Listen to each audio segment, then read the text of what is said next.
Good evening. Welcome to the City of Suffolk. And welcome to the commencement and badge pinning for Class 16 of the Hampton Roads Recruit Fire Academy, the Peanut City Knights. I'm Deputy Chief James Dickens, and I'll be serving as Master of Ceremonies this evening. Class 16 began their journey in March of 2019, and tonight we recognize 21 recruits from the City of Suffolk Department of Fire and Rescue and 1 recruit from the Portsmouth Fire, Rescue, and Emergency Services. Please stand as Class 16 enters the auditorium, led by firefighter Mark Johnson, and remain standing for the presentation of colors by the Suffolk Fire and Rescue Honor Guard, followed by our national anthem performed by fire medic Morgan Reed.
Thank you. You may be seated.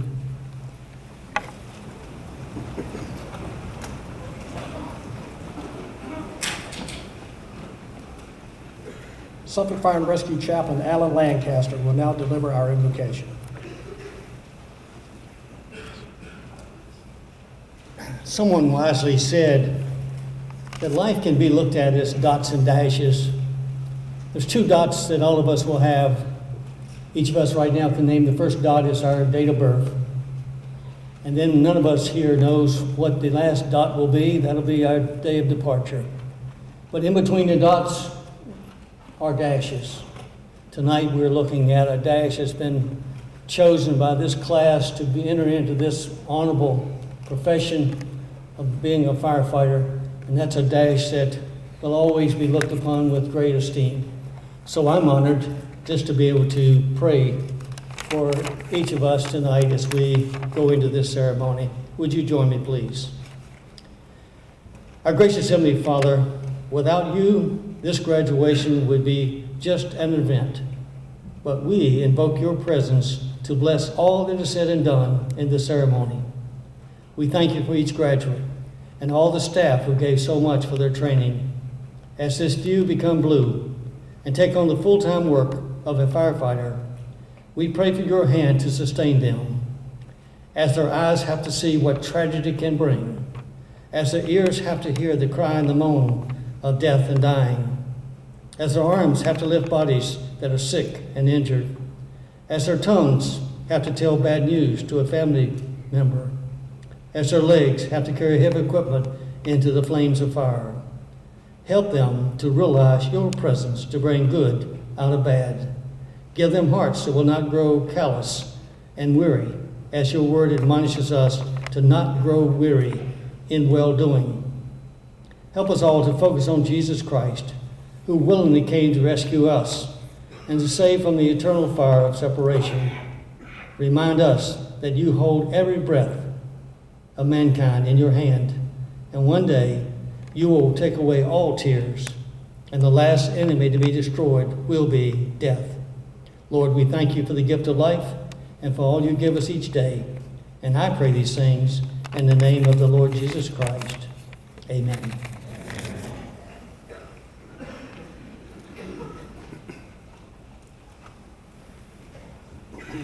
Thank you, Chaplain Lancaster.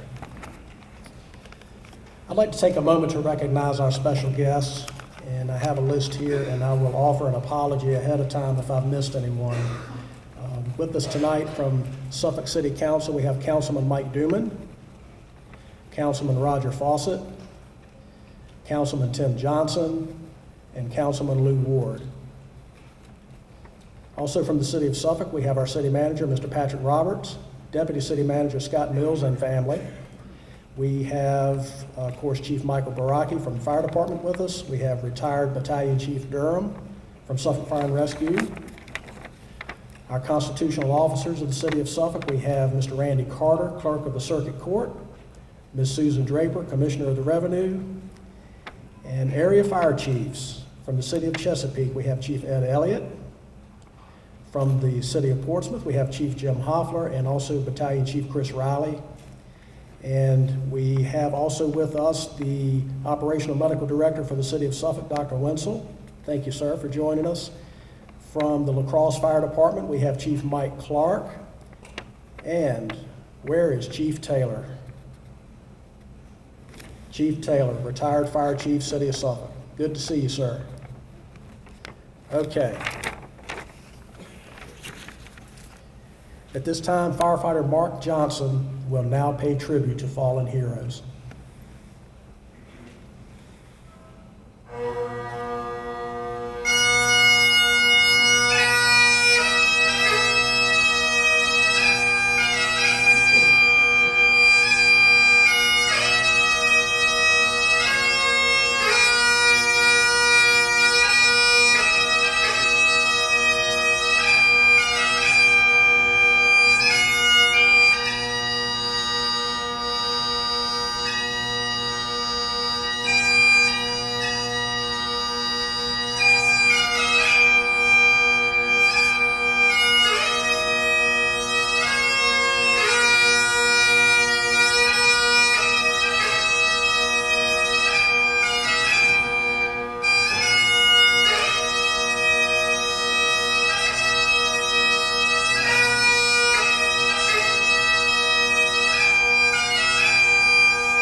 Thank you, Mark. Fantastic.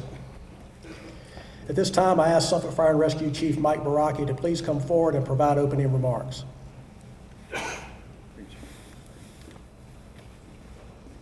Well, it's hard to follow that. Firefighter Johnson, Mark, thank you so much for that. And certainly tonight's a celebration. And, I want to say members of City Council, elected officials, Mr. Roberts, city leaders, distinguished guests, it's my honor and privilege to welcome the 22 graduates from Hampton Roads Regional Fire Academy in class number 16 here tonight. We're gathered to celebrate not only the graduates of class 16, but from everyone who trained, educated, supported, and cared for them as they completed this long and demanding recruit academy. First, without family and friends, this night would not be possible. So if you're a member of if you're a family member, a friend of a graduate, will you please stand so we can all say thank you to you for supporting your loved one during this academy. Please stand if you're a family or friend.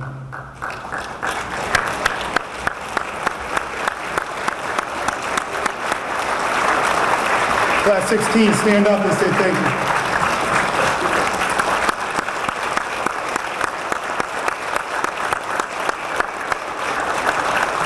Thank you, guys. Please be seated. And for this night to occur, and for those 22 firefighters to walk this stage, both the Suffolk and Portsmouth Fire Departments provided very competent, committed officers, instructors, leaders, and mentors to coach these fine firefighters through their training. So if you are an assigned training officer, instructor, field training instructor, or officer who helped instruct this class, you please stand so they can say thank you to you as well. Please stand.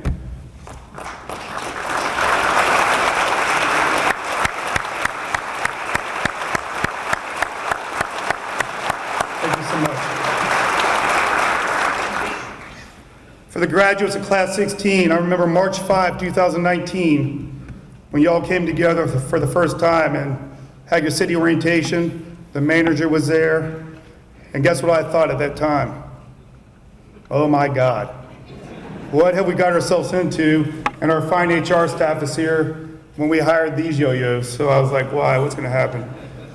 That's why tonight's more of a celebration you all would ever know, is because you made it. Despite the odds stacked against you on day one, you made it. And the training staff, despite you having limited to no previous academy training in the last 8 years, you nailed it as much as those graduates did, so thank you there. You're now in rare company, class 16. You're gonna give yourselves that others may live, because firefighters serve without one hesitation or two without judgment. So you're now a firefighter, congratulations. We are honored here tonight to have Chief Bobby Halton as our keynote speaker. We appreciate Bobby traveling from Tulsa, Oklahoma to share his wisdom, experiences, and vast insight with our graduates. I've had the privilege of knowing Bobby since 2005, and I'm a better person, a better officer, and certainly a better father because of him.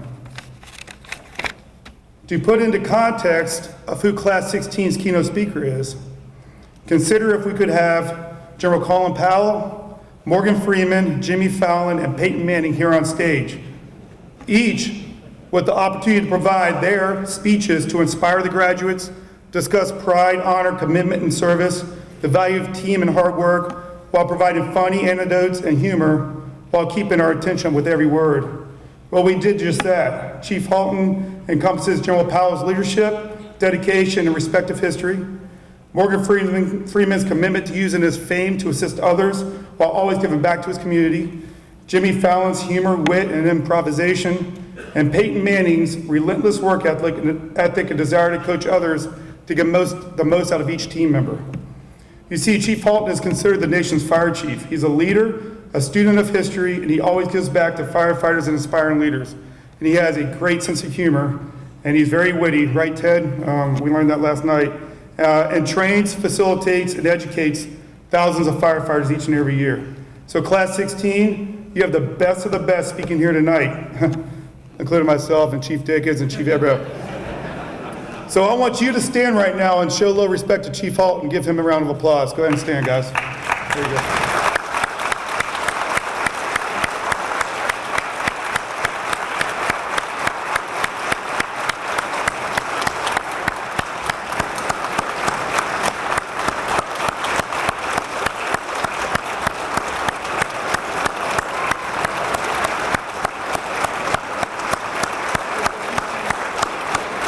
right, thank you, guys. I would say this too, but he's here because Morgan Freeman wasn't available, so I invited Chief Holton. Finally, as I turn the stage back over to Chief Dickens, I'd like to thank the fire department's command staff, Chief Dickens to my left, Chief Adams, Chief Spicer, and everyone at Fire Administration. And Martha, I don't know where you are, but God bless you wherever you're at. Thank you, Martha, for supporting this class and the training staff. God bless the graduates of Class 16. God bless their family and friends, the firefighter and officers of Suffolk Department of Fire and Rescue and Portsmouth Fire and Emergency Services. Thank you.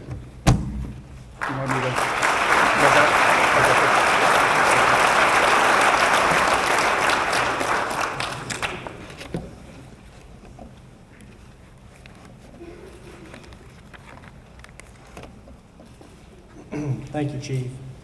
As I look out amongst the crowd, I believe I see Councilman Leroy Bennett in the back. Mr. Bennett? Good to see you, sir. Thanks for joining us.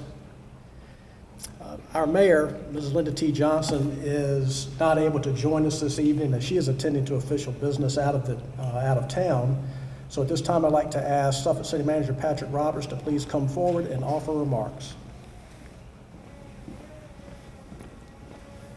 Thank you, Chief. Thank you, Chief Dickens. Chief Baraki and I like to play tricks on each other, gags occasionally, and what he did tonight, he just told all of you how awesome our keynote speaker is going to be, and then he's got me, I guess, as the warm-up act, and that's my sign to keep this to just a couple of minutes. I think that's what you've done to me, Chief Baraki. But thank you for the opportunity to address all of you. Again, Vice Mayor Bennett, council members, constitutional officers, Chief Elliott, Chief Hoffler, various chiefs from around the region. Thank you all for being here. Family especially, thank you all. And honorees on the stage tonight. Thank you all for your attendance to this event. If you have overheard any of the comments or remarks I've made informally before coming up on stage tonight, you've heard me say countless times that this is a big deal. This is a long time coming. This is overdue. This is something that we've been excited about. So you're participating in something. It's a major milestone for the city, for our entire community, for a number of individuals tonight. So thank you. Customarily, I would address the bulk of my remarks towards the graduates this evening. However, I have had the opportunity to talk to the graduates when they first arrived in the city organization on their first day of work, I believe, over at the Utilities Operations Complex. And if you have heard any of my remarks previously, you will understand that typically when I talk to city employees about my expectations from city employees or about my own approach to my job, it can become a very boring sermon of sorts. And as no surprise and attestation to that, I think during my remarks initially to the graduates, I think some of them thought they were in church, and I saw a couple of them fall asleep while I was talking. So I will not do that. I won't go through all that tonight. I'm going to instead focus for just a couple of minutes the bulk of my remarks to the family members that are here. And I was glad Chief Baraki asked you all to stand so I know who my audience is tonight. We have people who are siblings, parents, children, neighbors, friends of these people we're celebrating tonight, but I want to take just a couple of minutes and celebrate you. And I'm going to tell a brief story to tell you why that is. I'd like to illustrate points and drive them home sometime with anecdotes, so I promise I'll keep this one as brief as possible. So I'm the city manager now. I was the deputy city manager before. I'm very honored to be joined by my deputy, Mr. Mills, this evening. When I was still serving as deputy, I was sent one evening about 6 p.m. I was in my office. I got a call from the manager, asked me to go to a hazmat type situation. It was a fuel spill or fuel oil spill that I recall.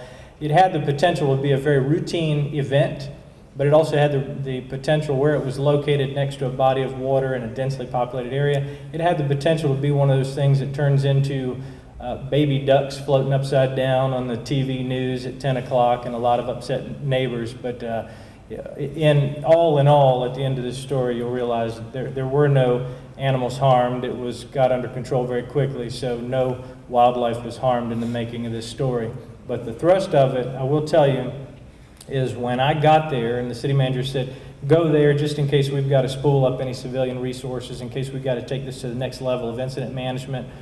Well, similarly, one of my cohorts in the fire department, a day shift officer from the headquarters, showed up at the same time on the site with the same thing. The chief had dispatched him for generally the same purpose, to be able to ramp up incident command. I was I should also tell you, it was dinner time. I was ready to go home and eat. And so we started a conversation, and I said, well, did you have opportunity to go home before you had to come out here? And he said, in fact, I did. I said, well, did you get a chance to eat anything before you came out? And he said, knowing how hungry I was, he started on his story. He said, yeah, let me explain to you. I got home, and it was one of those unusual nights where dinner was cooking on the stove, and it was smelling some kind of good. And his wife had gotten home a little bit early, and the kids were clean and bathed and sitting at the table. The table was set, and it was one of those unusual nights. I think all of us eat a lot of dinner and lunch in the car and drive-thrus. It's rare that we get to sit down at the dinner table with our family and enjoy a hot meal. And he was telling me that food was looking so good. It was simmering on the stove and warming up in the oven, and my mouth was watering just listening to this. And he said, and that's when I got the call. Now, granted, he had taken his shoes off, his belt off, he got out his jacket, and y'all carry a bunch of stuff with you. He had taken all the stuff out of his pockets, put it up on the bureau, and that call came in, you got to go to this site. So without thinking about it, just like all y'all do, he very quickly, he got his sleeves back in his jacket, he got his shoes laced up, put his belt on, put all his gear in his pockets, and one-track mind, he's grabbing the keys to his truck and he's bolting for the door, through the kitchen. Forget what's on the stove, forget all that stuff, forget his family. And he was intercepted at the kitchen door by one of his children, a school-age child, his daughter. And in her hand, extended out to him, was a paper napkin wrapped around a single dry piece of bread, wrapped around a single cold slice of cheese. The basic cheese sandwich. Don't y'all sit there and act like you don't know what I'm talking about. You've had it. So he grabs the sandwich, thank you, says his goodbyes as he's running out the door, fires up the truck, gets down the road. And so back to the story, we're standing in the parking lot and he's telling me this. And he confided in me, knowing as hungry as I was, he confided in me that that was the best cheese sandwich he'd ever eaten in his entire life. And it had nothing to do with the brand of bread or the grade of cheese on that bread. It was who made it for him and what it meant. So to the family members here, I want you to recognize that there's a slogan on the fire trucks. We got a new engine, one outside. Take a look. There's a slogan. Chief Baraki wears a real sharp-looking jacket during the daytime when he doesn't have to dress up like that. And on the sleeve is that same logo. It says, "Our family protecting yours." And now you know, when the firefighters say "our family," they're talking about the men and women in the firehouse. They're talking about the men and women on the medics, on the engine, on the ladder, but they're talking about you.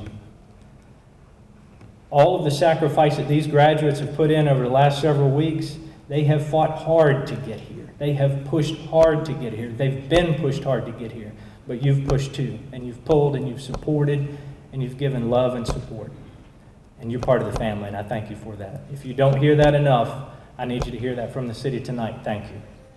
I want to wrap up my remarks because I know I've gone long, Chief. I'm going to make 2 final points that I always like to. Number one, I want all of us tonight to recommit ourselves to the full provision of resources, support, and advocacy for all of the men and women of our fire departments in all of our cities and communities, and all of our first responders, and to the Suffolk graduates of the Academy. I want to say to you on behalf of the city administration, take great pride in welcoming you into the service of the people of Suffolk, Virginia. Thank you. God bless you.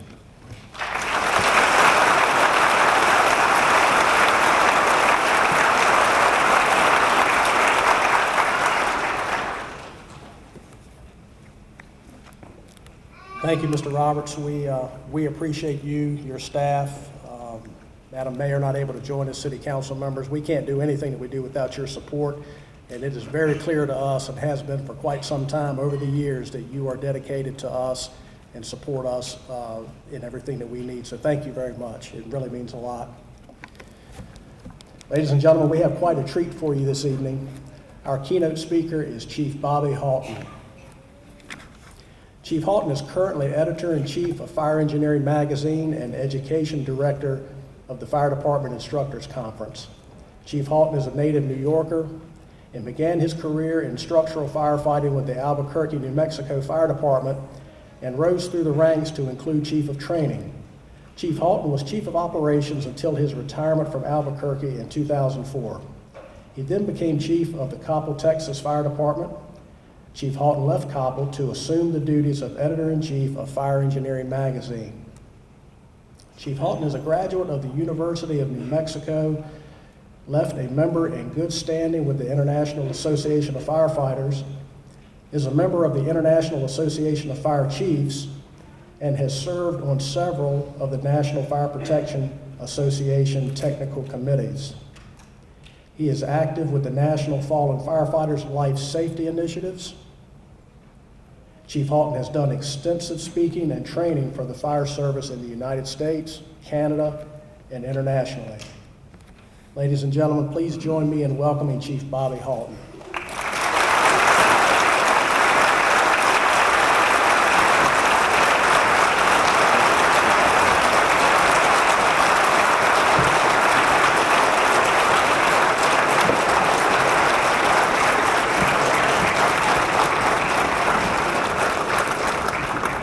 Well, you did that already. Sit on down.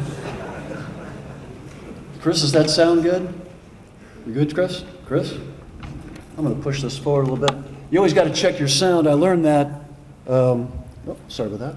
I learned about checking your sound from my sons, actually. I have 3 sons, but my oldest 2 are twins. I think they're mine. But anyway, I have twins that I'm responsible for. One is a commander of the United States Navy.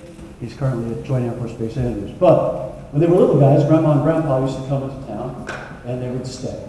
And so one evening, it was before Christmas time, Grandma and Grandpa are in town, and the boys are beside their bed getting ready for bed. And Ryan is going, "In God, I want the Power Ranger 127. In God, I want the Scoop Dump Truck 999. And Dean, Ryan, what are you yelling about? God's not deaf." He said, "No, Grandpa is." So check your sound. I won't be needing that. Obviously, I don't need that. The American novelist Elizabeth Elliot once wrote, "There's nothing worth living for unless it's worth dying for." That's a powerful thought. It forces us to query, where do we look for inspiration? Who do we admire? Who is worthy of our respect? What do we truly live for? It's an especially important question tonight, especially for you, the graduates of the 16th Hampton Roads Fire Academy. For without that fundamental piece of knowledge, your life is at risk. Without that fundamental understanding, your life is in jeopardy. And if you fail to have that clear by the end of tonight, don't come back tomorrow. You know, it's funny in this regard. People are funny. Often people far away in distant places and very different from us intrigue us the most. We tend to ascribe qualities to them, habits and customs that may not really exist. It's like when you're convinced that your dog knows what you're thinking. We ascribe conscious human thought, the most distinguishing feature of our humanity, to an animal, which is just unbelievable. We also lavish praise on people who parrot other people's words, who mimic their lives on television, screens, movies, people who play games for a living, sports. And although many are wonderful people and fantastic at what they do, few are inspiring and very few are heroic. Yet society elevates them over the troops who protect us, over the men and women in uniform seated with us here tonight, over the real heroes around us every day. The doctors, the teachers, the public works directors, and our brave politicians in many regards. We do the same with cryptic folks like gurus and shamans and the so-called modern woke philosophers and our generally underwhelming class of politicians in the postmodern era. They're foolish people. They claim enlightenment and moral and intellectual superiority over all who came before them and, of course, to all who disagree with them. Most of them are charlatan and tyrants wearing vapid labels such as social justice warrior or champion of the common man, whatever those foolish labels are supposed to convey. But this elite class with power, money, political titles, academic titles, they have little in common with you, with firefighters, except for campaign backdrops, cannon fodder, the useful idiots, as Stalin so appropriately called his fellow socialists. But in this cacophony of gibberish and distraction, it's not unusual for firefighters, and it's not going to be unusual at all for you, to have someone walk up to us and ask, I don't know how you could do this. This being our jobs. We usually say something to shrug it off, something funny, like we're insignificant, like I just like to help people. Or, my favorite, firefighting is the most fun you can have with your clothes on. We don't like being the center of attention. We don't like being made a big deal of. That's not all of us. Obviously, we do have our self-made heroes. They're mostly online keyboard super firefighters. But most of us regular firefighters, we're not very much interested in phony praise. We're not interested in likes or shares on social media. We're interested in training. We're interested in education. We're interested in operational growth so that we can be better equipped whatever comes at us tomorrow on the streets when these people seated behind you's lives are on the line. That's what matters to us. We like things like knowledge and wisdom. We like virtues like courage and honor and integrity. William Bryce Cameron once said, "Not everything that you can count matters, and not everything that can be counted, not everything that matters can be counted." And it's not a trivial thing then to probe seriously as to why men and women, such as these men and women sitting here before us right now, who obviously could be far more successful at any endeavor they would choose and suffer far less physical, emotional, and intellectual strain than they are going to for the next 20 years, yet nonetheless chose to be firefighters. You know, firefighting's been called the war that never ends. It's an endless deployment from this day forward till the day you die. Because a firefighter never stops being a firefighter. What motivates firefighters? What do we really admire? Why do we find others worthy? Why do we do our jobs? Irrespective of others might think, it is a question worthy of our time. Necessary for our attention. Necessary for our families, our community, our nation. For without men and women like these 16 in front of us tonight, or 18 in front of us tonight, the very personification of man's humanity to man, we would face a bleak and unappealing future. But this country does not face ruin and ruination. In fact, quite the opposite is true. Things have never been better, although it's largely unreported. Despite what the dystopian alarmists think, the quality of life continues to improve. Despite what the socialists say, it is the individual, not the collective, that matters. Despite what the postmodernists say, it is still the influence of family, faith, community, and friends that are still the number one motivator in deeds of honor and worth. Despite what the globalists say, it's still nationalistic patriotism, localism, that drives the energies of innovation and creativity the world over. And yes, for firefighters, the burden that you've accepted, my friends from the 16th, the cross that you must bear is the protection of humanity itself, the responsibility of the highest of all callings. Proof of this responsibility is forefront in every survey in America on trust and honor and virtue. At the top of every survey is the firefighter, you. We have been preserved these many years in times of war and peace, prosperity and struggle, because of persons of character, persons of fidelity and honor. President John F. Kennedy once said, "A nation reveals itself not only by the men it produces, but by the men it honors, the men it remembers." In July of 1863 at Gettysburg, the 140th New York Volunteer Regiment was being commanded by a kid named Colonel Patrick O'Rourke, a West Point grad, Irish immigrant, Catholic, a mere 21 years old. Under his command, on the extreme right of the federal line were all volunteers, firefighters, shopkeepers, scholars. As O'Rourke climbed the top of Little Round Top, a Confederate surge met them. Without time to stop and reload the rifles, Rourke ordered, with his saber, a bayonet charge into the Confederate line. The heroic charge of O'Rourke broke the Confederate line, but it cost O'Rourke his life. A stylized Maltese cross marks the spot in Gettysburg of the colonel's final resting spot. The words duty, patriotism, valor, and fraternity are on that monument.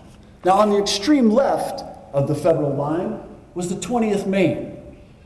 Leading them was a man that the troops really didn't have a whole lot of confidence in, Colonel Joshua Chamberlain. Now, he was a professor of modern languages, and he was fluent in 9, also studied in ministry. He was a bookish man, often found in prayer. As the Confederates came in a final attack, he bellowed, "Bayonets!"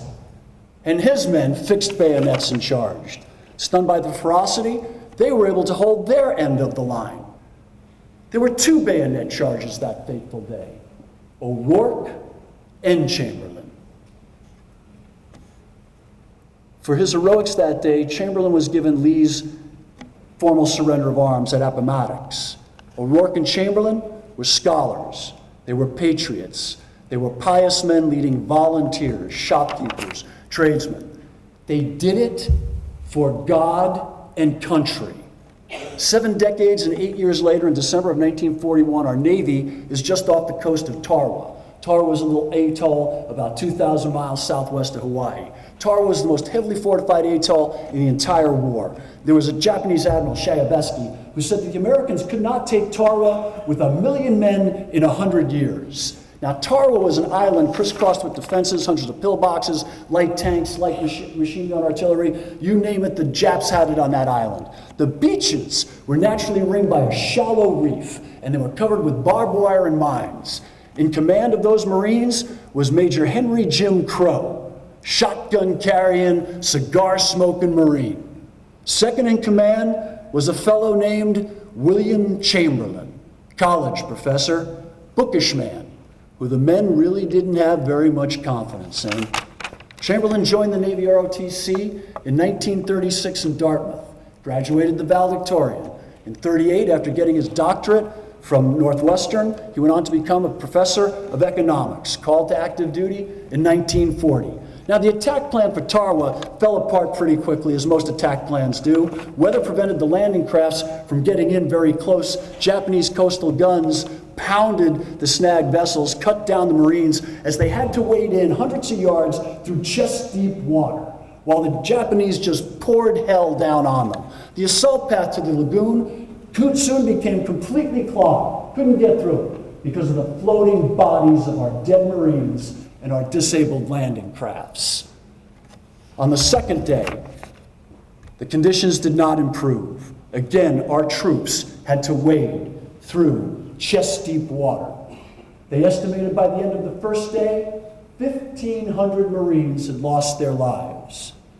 The second day was no better. Although wounded during the landing operations, Major Chamberlain, that quiet, devout, bookish, soft-spoken professor who the men were all doubtful of, promptly reorganized 3 companies of Marines in the most important and most deadly part of that island. He personally directed the yard-by-yard attack of those men, and by his incredibly valiant leadership, led them to some of the most heroic, desperate fights in the history of the United States Marine Corps. The quiet, bookish, religious man who they all doubted turned into one of the most lethal fighting machines in the history of the United States Marine Corps. By his tactical ability alone, according to his men, they were able to do things unheard of before. His men, who were willing to frag him 2 days before because they thought he would get them killed, nominated him for the Congressional Medal of Honor. On the third day, the Japanese launched a furious but futile fatal suicide attack. Of the 4,785 Japanese soldiers on Tarawa, only 17 would be taken alive. In the 76-hour battle for Tarawa, the U.S. Marine Corps suffered almost as many killed in action casualties as the Marine Corps did in the 6-month battle for Guadalcanal.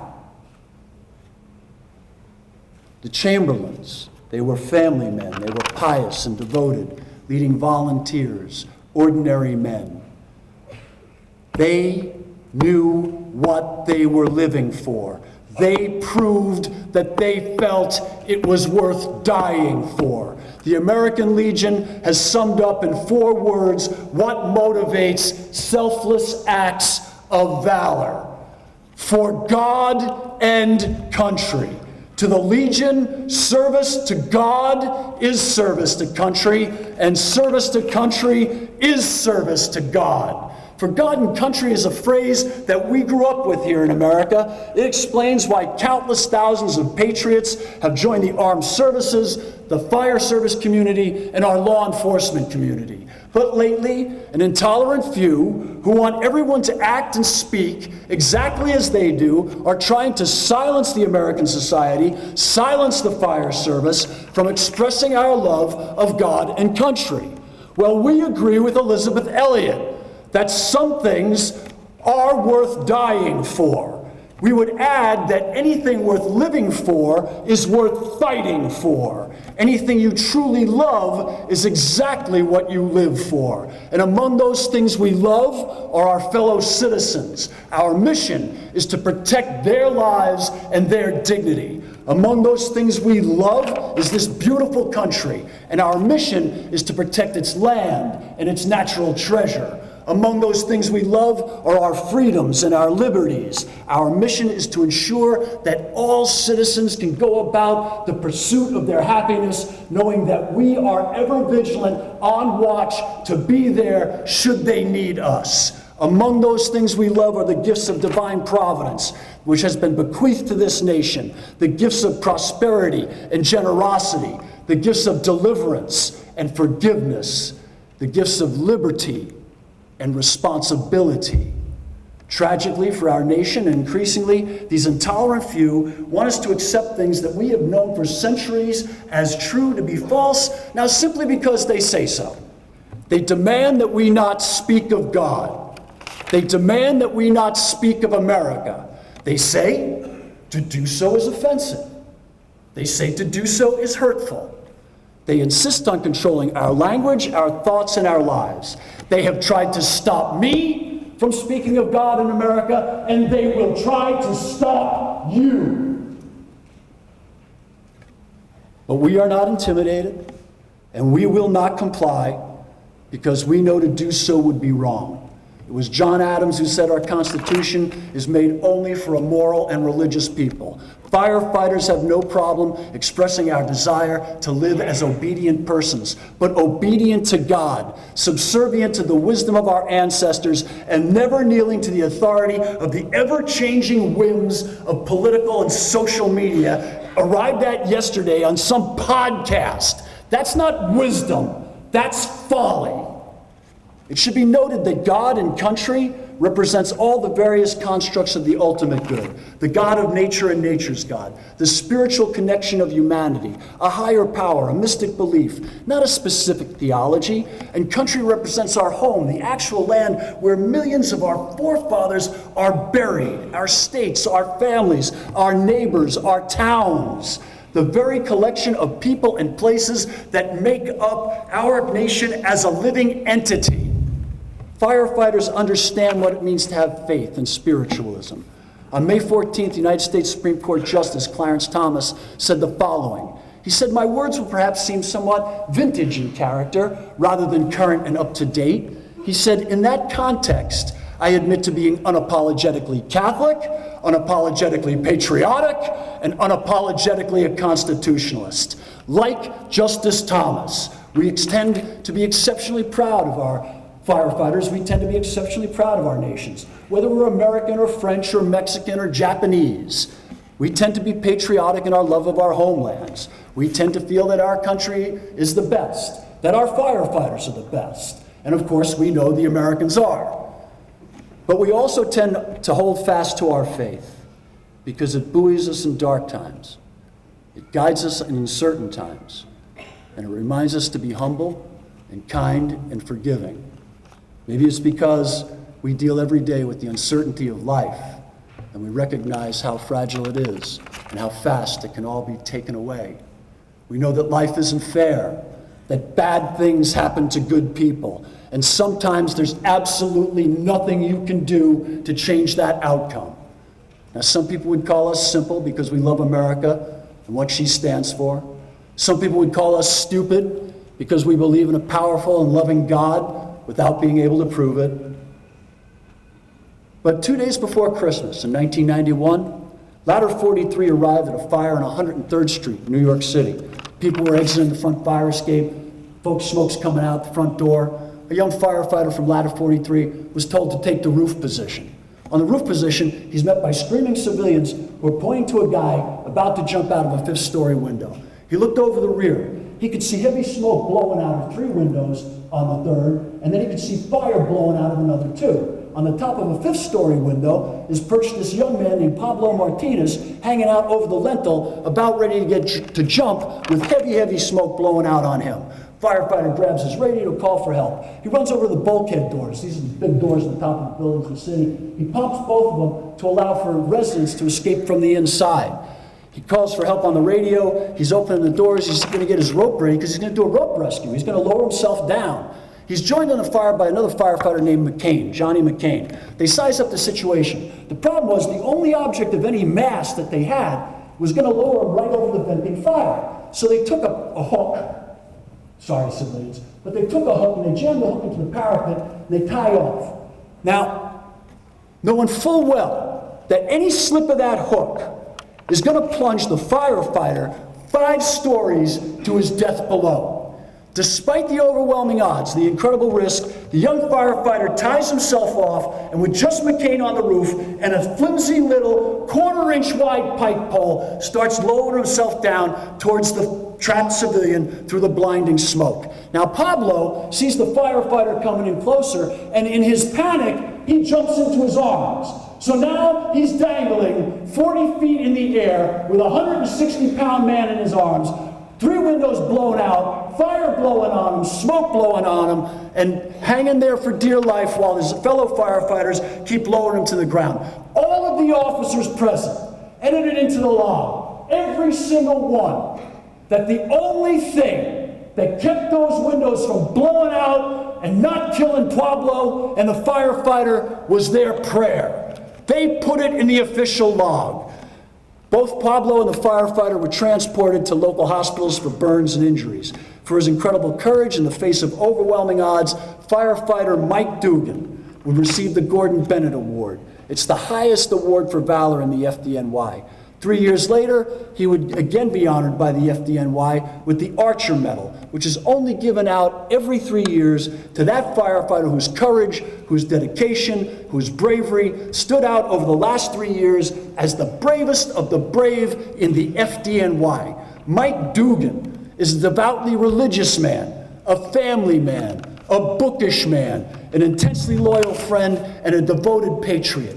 On the night of September 10th, 2001, he took off to celebrate the rededication of 73 and 42 in the Bronx. In attendance with him that night were Father Michael Judge, Fire Chief Pete Gansey, Jack Feehan, and many others who'd be murdered the next morning. Mike was a covering officer the next day on September 11th, so he responded from the academy. After the towers collapsed, Mike collected a few men. They began looking for survivors. As they walked in the smoke and the dust and the confusion, they found an American flag laying on the ground. With Chris Engeldrum, who would later give his life for his country in Iraq while serving with the fighting 69th, bucking that ladder on that consecrated ground, they hung our flag out of a sense of duty to demonstrate their patriotism, to honor the fallen's valor, and to prayerfully join them in fraternity. They hung our flag and prayed in defiance and pride, in honor and conviction, in respect and determination that neither these murderers or anyone else would ever silence the American firefighter, would ever contain our patriotism, or force us to deny our faith. Mike and those heroes hung our flag on that sacred ground for God and country. Today, firefighters refuse to comply with this growing intolerance of religious freedom. We preserve patriotic expression, and we defy the intolerant minorities. They're intent in finding blame instead of forgiveness. They see everything in life as political. For them, everything's a political choice. They're bullies and tyrants, and if you oppose them, you run the risk of social ostracization, of professional destruction, of social media ridicule. They're like the Spanish Inquisition Part 2. We know that an intolerant minority can control almost any community unless we refuse to comply, unless we stand tall up to their tyranny like the Chamberlains, the O'Rourkes, the Dugans have since this nation's founding. We have to stand tall and proud in defiance, opposing them not with more hatred and anger, but with examples of kindness, with examples of forgiveness, with examples of sacrifice, courage, dignity, thoughtfulness, sympathy, not hatred. It was Alexis de Tocqueville who said, "Liberty cannot be established without morality, nor morality without faith."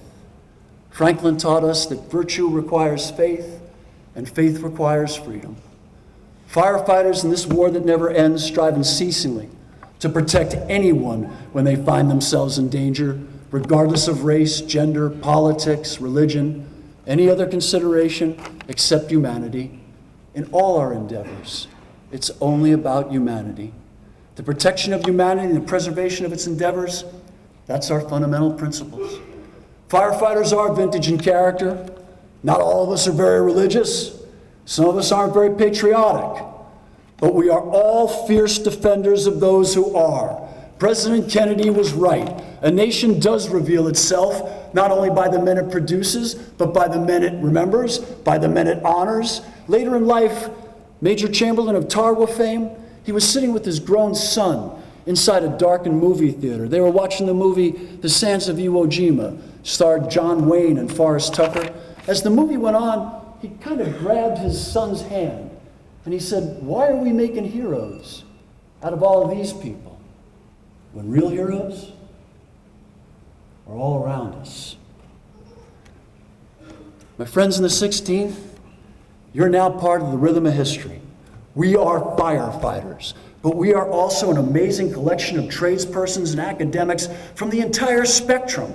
It's always confusing to us, and it'll be confusing to you, when you're told that you resist new ways of thinking or you're bound to traditional ways of doing your work. We don't feel that way at all. In fact, we feel quite the opposite. Generally, the folks who are going to say that to you, who espouse those opinions, these elites, they never rode backwards, they don't have dirt under their fingernails, and they never bother to engage us in any kind of thoughtful conversations. So my fellow firefighters now of this 16th class, when they ask, where do we look for inspiration? We're inspired by the same thing O'Rourke was inspired by: duty, patriotism, valor, and fraternity. Who do we remember? Who do we honor? We honor the same people Chamberlain did. Not athletes, not actors, not politicians, not pseudo-intellectuals. We admire the people we're standing with and sitting next to right now. We admire firefighters.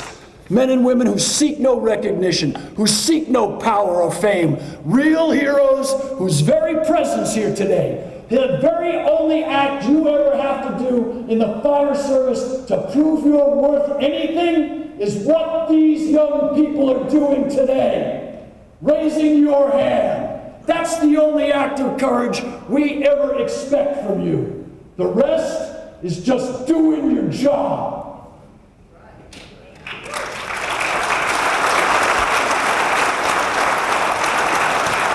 You are who, like the firefighters who came before you, who were America and produced, you are who we honor. And when they ask you, what do we admire? We admire character. We admire honor. We admire the millions of men and women who died wearing this flag. And when someone asks you, why do you do this? Why are you a firefighter? You look them in the eye, 16th, and you tell them, because some things are worth dying for. We do this for you. We do this for each other. We do this for God and country. God bless the United States of America. 16th, one.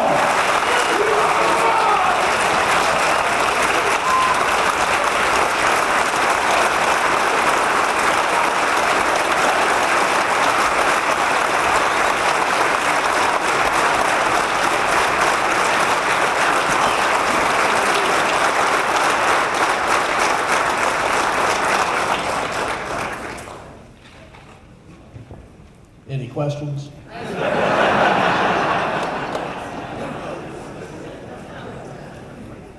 Chief Halton, thank you, sir. It's truly an honor to have you with us. That was great. Will Robert Shelton, President of Class 16, please come forward to present the class video and offer remarks? Recruit Shelton will also make a special presentation on behalf of Class 16.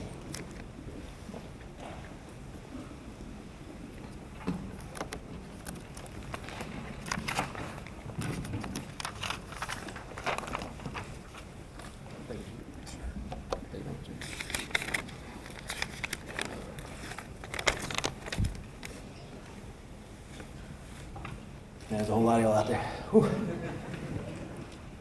Good evening. My name is Aaron Shelton, and I had the honor of being the president of Class 16.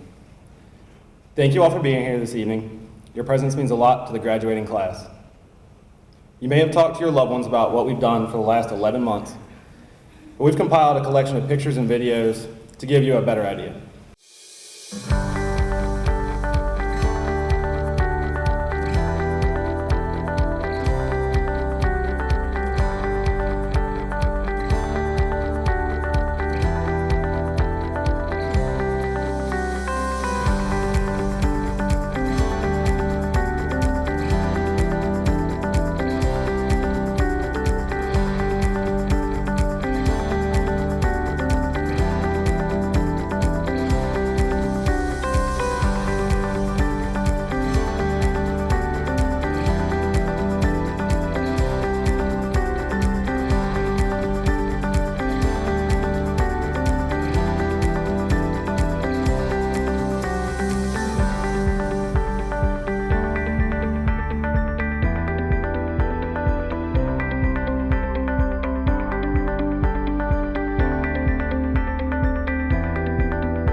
sorry for the technical difficulties. All the recruits will have a copy of the slideshow as well as like the 2,000 photos we have. So you can get with your recruit and they'll show you everything we have.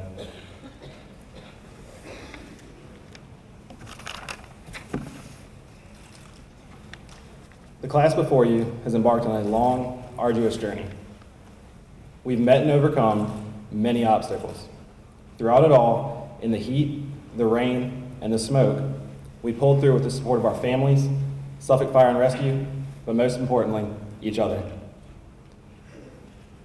7,968. 7,968 hours were dedicated to the completion of this academy. What an amazing display of patience shown by every single person in this room.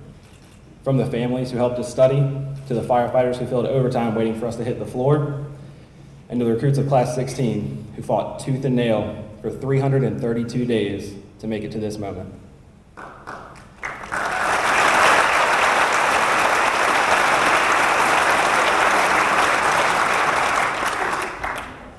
Your patience is rewarded tonight. To the families here supporting us tonight, as your firefighters take their first few steps onto the floor, remember there will be times such as holidays, birthdays, and anniversaries where you'll be asked to share in the sacrifice we make. There will be long days and hard times where your loved ones may seem overwhelmed. When you support us in the moments of tragedy, you share with us in the moments of triumph. In sharing in both the glory and the pain, you strengthen not only your family, but the fire department family. A strong home facilitates a strong firehouse. Suffolk and Portsmouth Fire and Rescue, the recruits sitting before you, fresh out of the academy, are willing and able to learn from you. We are new to your house, and we know we need to earn our place. We're ambitious and hungry, but no doubt we're going to make mistakes. Teach us, mentor us, and tell us all the things you wish someone had told you in your first few years on the floor. Class 16, be coachable, take criticism, learn from the veteran firefighters to hone your craft. As we learn throughout the academy, always move with a purpose, but remember to slow down and take a minute to make a minute. That was some hard work, wasn't it? We had a lot of long days out of St. J's, didn't we? We left a lot of blood, sweat, and tears in the Mayday Tower, the Lion's Den, and the Worm. But we made it. We left it all out there, just like those who came before us, and we're proud to join their ranks. Class 16, please stand.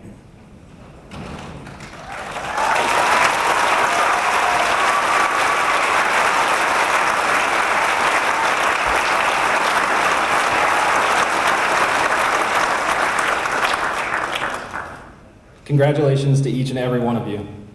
We thank you all for your love, support, and guidance throughout the last 332 days. It hasn't been easy, and there were times we questioned if we had what it took. Class 16, I have one last question for you.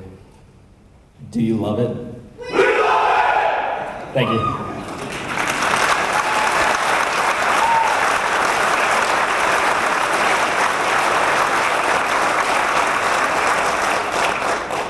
Class 16, if you remain standing, I'm going to call recruit Scott Allen, recruit Scott Hitter, and recruit Cody Baines to the stage to join with us.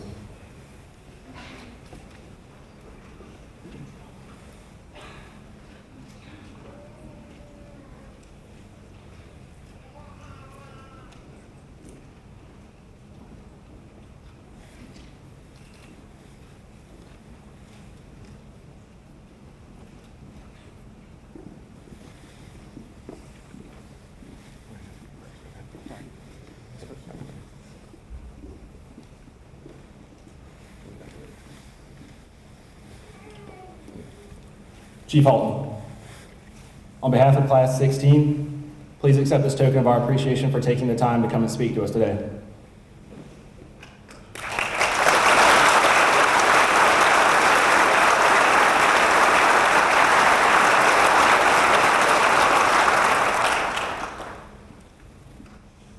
Chief Durham, as you know, Class 16 was dedicated to you. You're an inspiration to us all. Thank you for all you've done in your distinguished career in the Marine Corps, as well as Suffolk Fire and Rescue.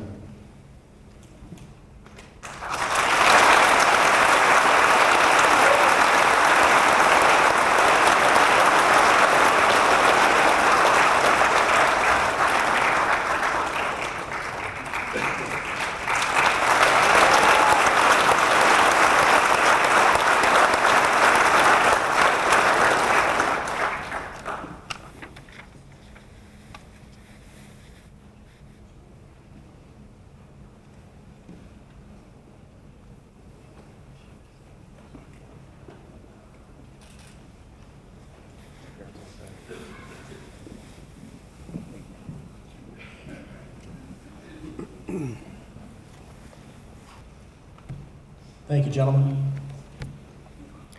For tonight's presentation of awards, will Captain Leon Ratliff, Lieutenant Rainey Dale, and Fire Training Officer Mary Riddick please come forward?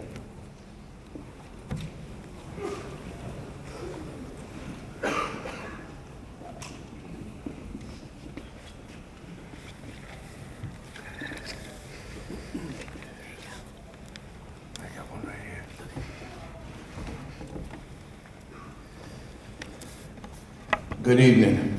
At this time, would all active, retired military first responders please stand?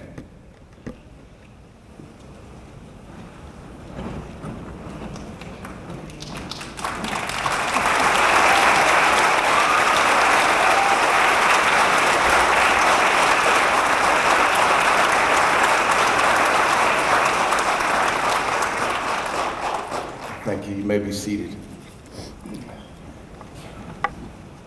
Ladies and gentlemen, thank you for showing your support tonight by attending this special occasion. I'm Leon Ratliff. I'm the training captain for Suffolk Fire and Rescue, and at this time, I would like to thank a few special guests: City Manager, the Mayor, City Council members, for your support, dedication, and hard work to make this Recruit Class 16 graduation a reality. I've had the honor and privilege to be part of 12 recruit academies and graduations. It's been a tradition since I have been involved to honor a local business or fire department with a recognition award for their commitment and dedication to make our recruit academies a success. First, I would like to thank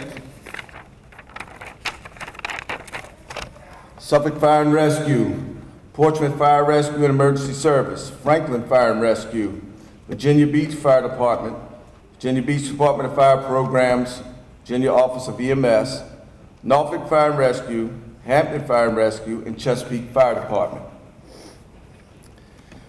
Tonight, the Suffolk Fire Department will continue that tradition. Before I ask this representative to come forward, I would like to give you a little history on what this department and training staff has done for this graduating class.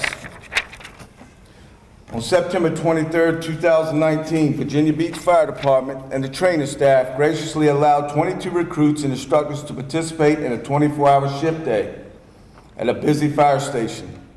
The recruits were dispatched to calls on training grounds for structure fires, EMS calls, vehicle accidents, cars and bus fires, brush fires, just to name a few. They cooked in the station, cleaned, trained, and ran mock calls all throughout the day. Virginia Beach Fire training staff, find out where I was.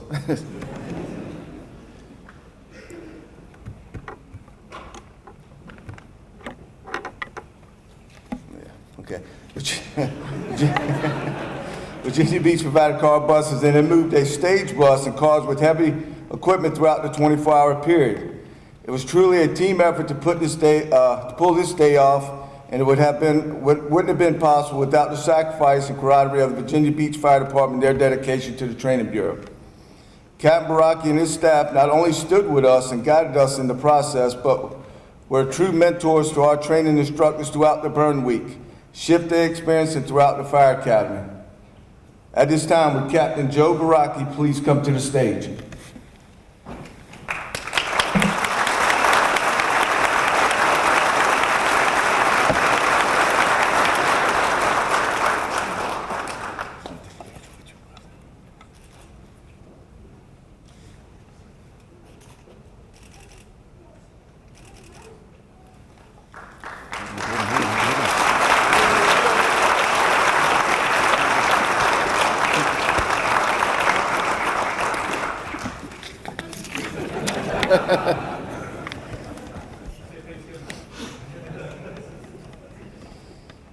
is going to be hard. I'm sure you've heard the words honor, integrity, character, and pride.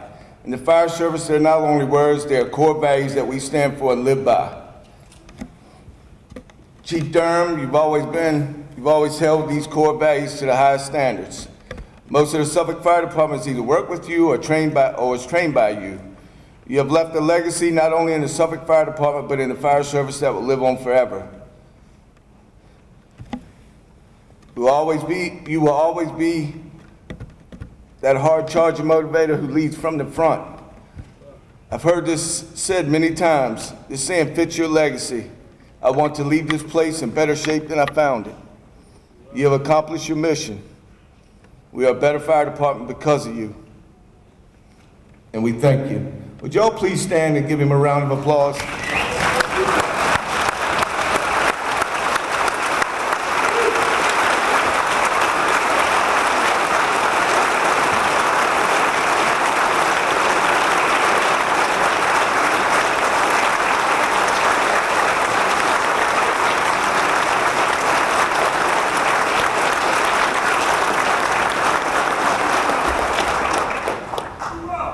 Class 16, can I get a hard charger motivated hoorah? Hoorah! In closing, to the recruits, here's my quote. Let your accomplishments far exceed your excuses. Thank you, and y'all enjoy the rest of the evening.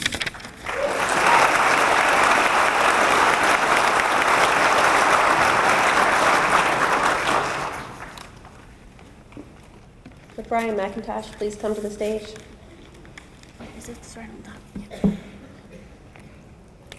Brian McIntosh served as Program Director for Advanced EMT class for Class 16. As Program Director, his support and dedication has led to a successful program. For that, we are greatly appreciative.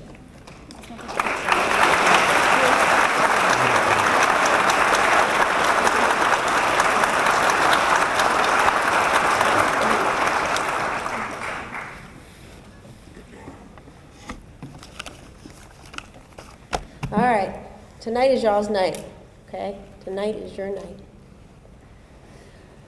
It's a night to congratulate all the hard work and dedication for the last 10 and a half months that began back in March of 2019. Each day you walk through the gates of St. Julian's Creek, as so many that came before you, some of which are in this room. You worked through challenges, overcame weaknesses, and supported one another to overcome fears, and each morning came back through those gates hungry for more. After tonight, you serve them.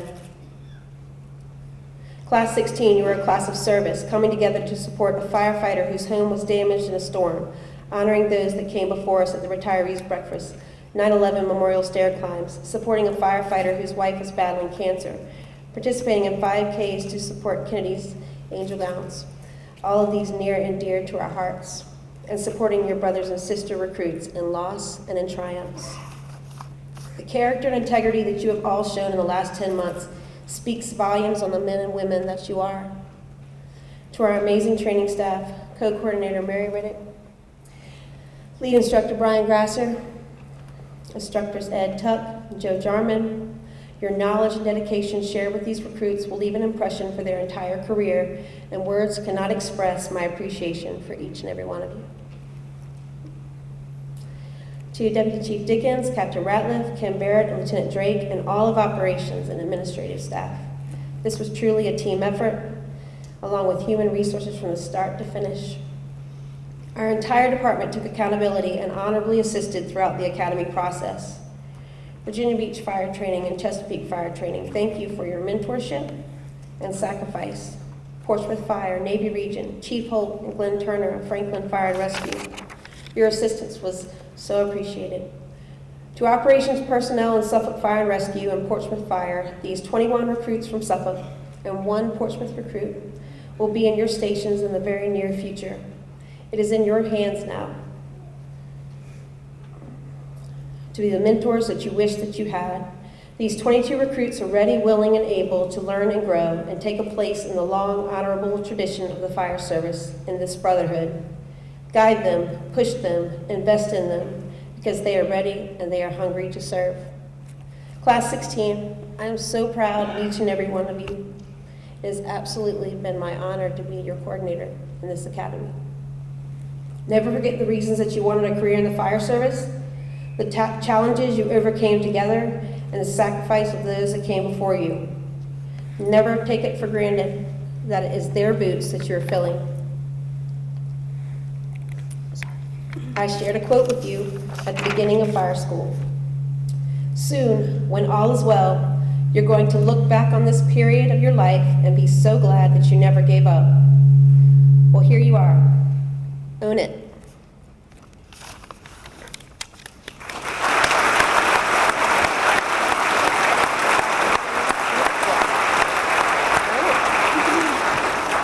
All right, special awards. You ready for this? Okay.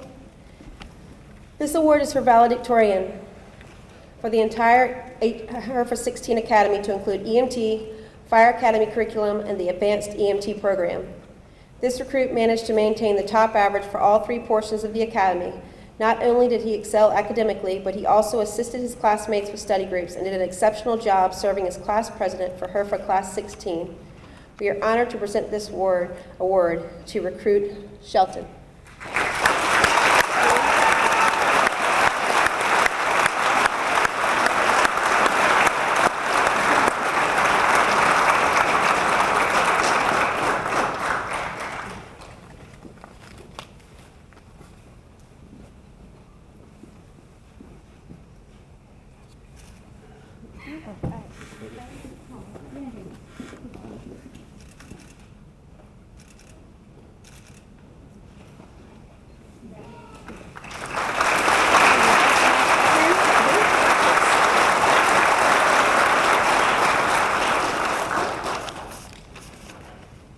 Good evening, I'm Mary Riddick with Suffolk Fire and Rescue, serving on staff for Class 16.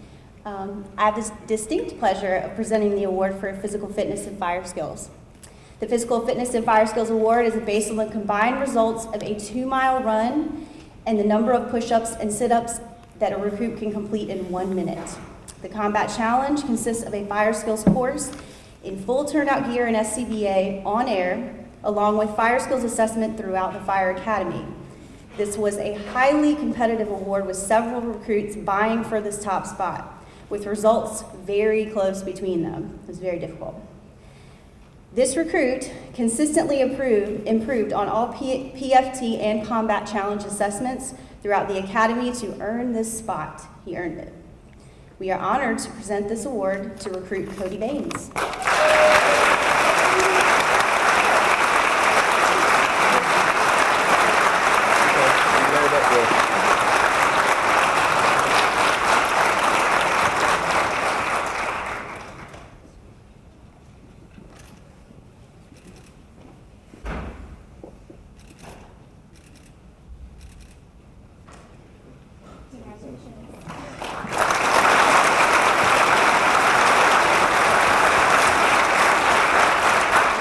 Next up, I also have the pleasure of presenting the award for Most Improved Recruit.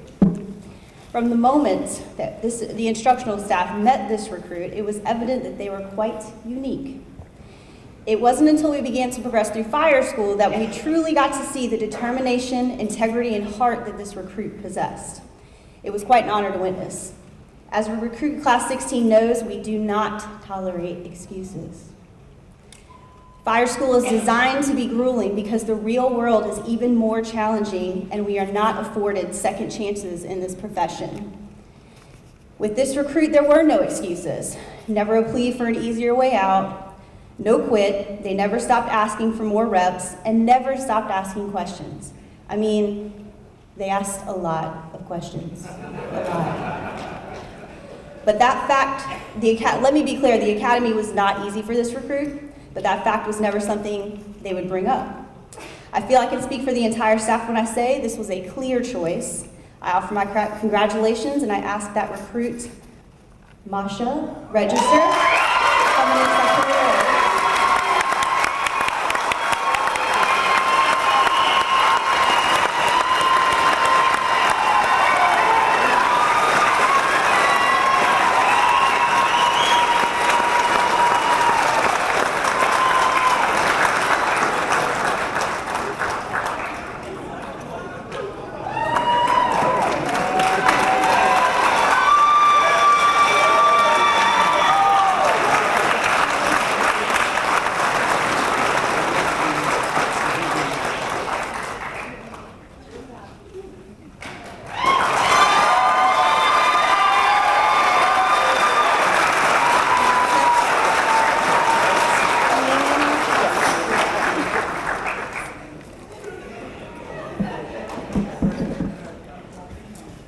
Historically, in Suffolk Fire and Rescue, the Benjamin Franklin Award is bestowed upon a recruit or recruits who displayed an exceptional level of service and dedication, going above and beyond what is required of them.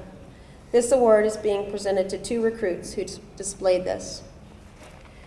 The first recruit put the success of their fellow recruits before their own.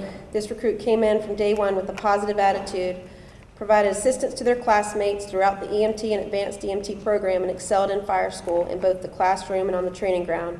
Their attitude, drive, and determination during fire school was a positive reflection of their character and integrity each and every day. The second recruit performed each task given on the training ground with intensity and a never-quit attitude. No matter how hard the task, this recruit met it head-on with that intensity and a smile constantly on their face and the heart of a warrior.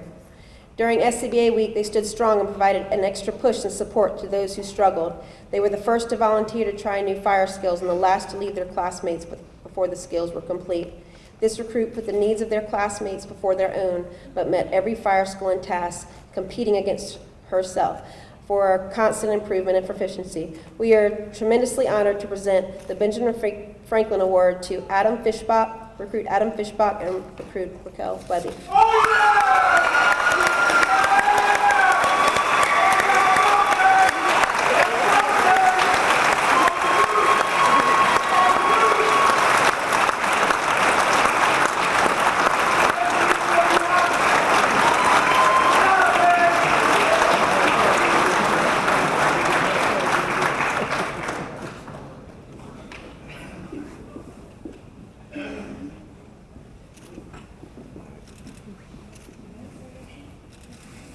Beautiful, you can hug me now. I won't let y'all. Don't let me go.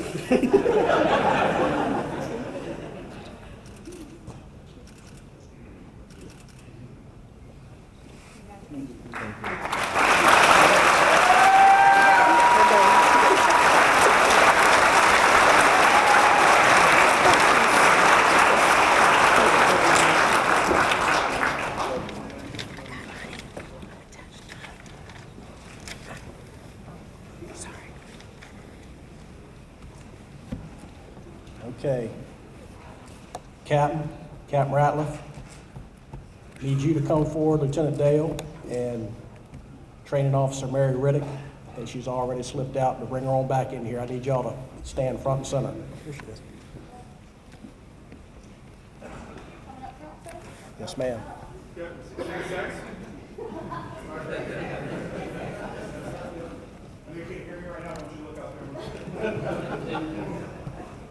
Okay, I also need Fire Medic Brian Grasser, Fire Medic Ed Tuck, and Fire Medic Joe Jarman to join them on the stage.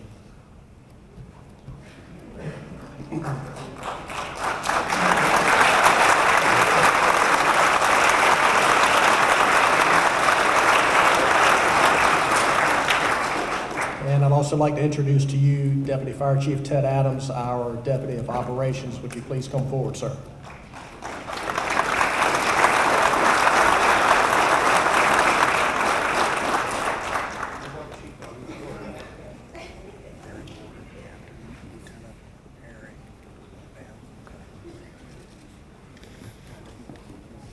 Everyone, if you'll allow me to go off script for just a moment, I have the privilege and the honor of, within my division of the department, of being a part of the Training Bureau.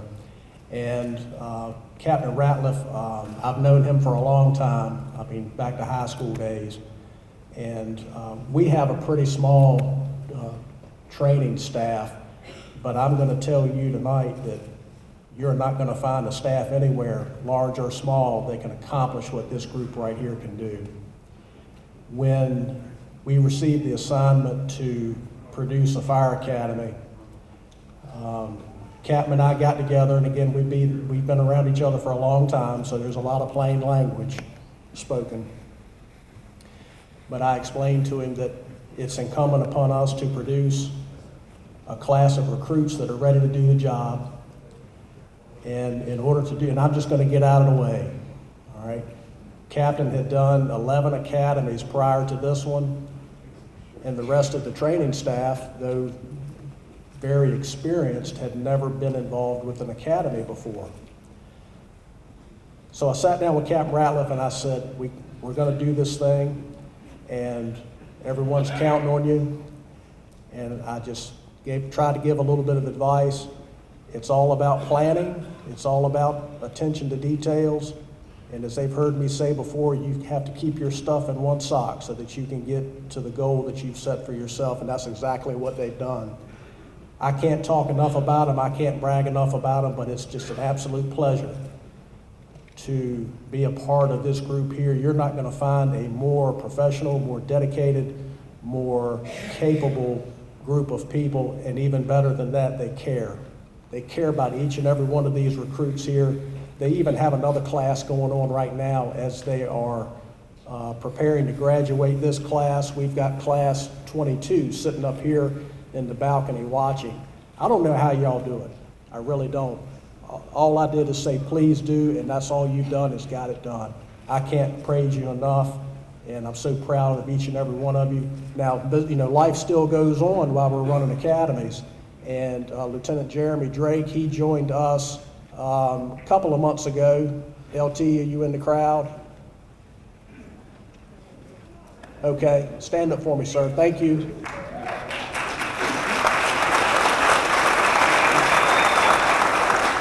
And EMS training officer Kim Barrett, I don't believe she's able to join us tonight, but somebody had to stay behind and keep things going, and that's exactly what they've done. And again, I just wanted to take a moment. I could not be any more proud of this group of people.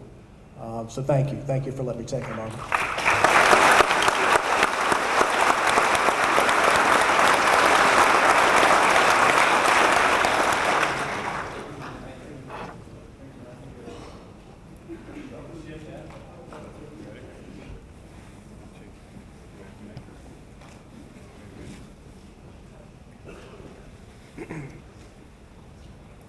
And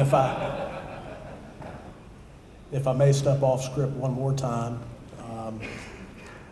our department, Suffolk Fire and Rescue, we have an annual awards and recognition ceremony, and we've been doing it for several years, and it's a big time, and it gets bigger and bigger each year, and it's a time for us to come together and honor the men and women of our department that are doing their job, but they go above and beyond, and it's really a wonderful time. And last year's ceremony was in November, and as part of our ceremony, we always recognize our retirees. Well, unfortunately, Battalion Chief Durham was unable to join us, and so typically what I do is, if someone's not able to be with us, I'll make arrangements to hand deliver or something other than just drop it in the mail, okay? Well, when I heard Chief Durham was going to be here with us tonight, I mean, it's about like Christmas morning. So I took advantage of the opportunity, Chief Durham, and I'll tell you that when I went through the academy about 22 years ago, I never, and just in life, never wish harm on anybody. But every single day of that academy, I was hoping that Intrepid would break down, blow a tire, or do something, because at 0630, we're out there on that concrete ready for PT and waiting for Lieutenant Durham at the time to show up to lead us in PT. And I'm gonna tell you, it wasn't easy. And we would start celebrating at about 6:29 and 30 seconds. Man, he ain't coming, he ain't coming. Well, he'd come through that gate on 2 wheels, and it's just like, you know, let the air out of the balloon.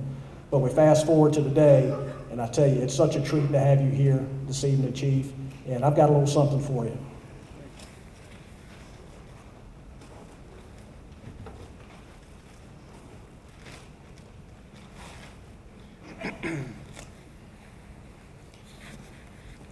At our award ceremony back in November, each retiree received a gift from the department just like this, and I'd like to read the plaque for you here in just a moment.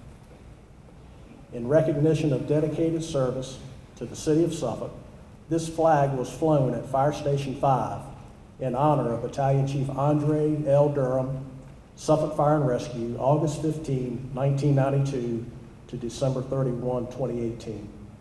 Chief, it'd be my honor if you would accept this on behalf of our department.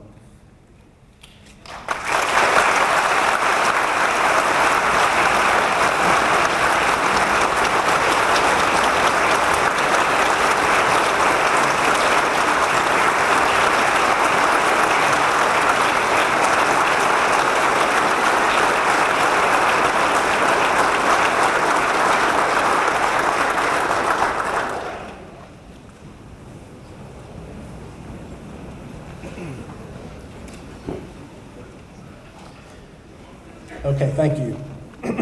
It is time now for the presentation of certificates and badges to Class 16. You probably thought we'd never get to it, but here we are.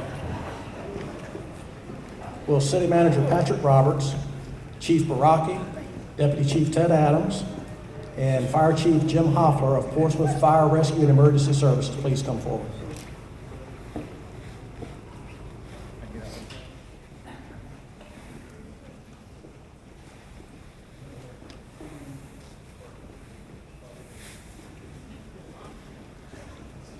Close the curtain on me.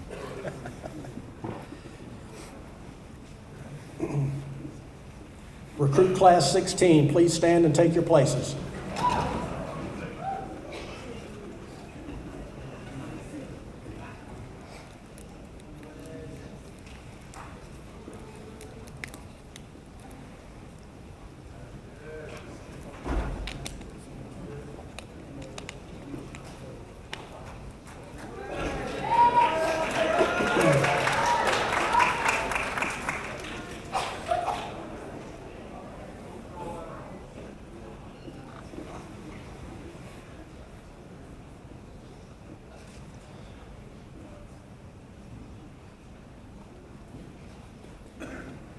As I call your name, please come forward to receive your certificate and badge.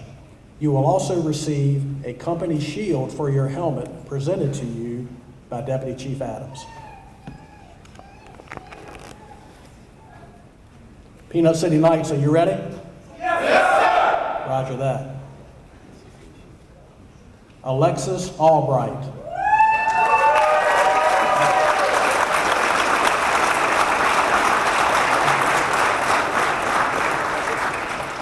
Recruit Albright will be assigned to Engine 6, B shift.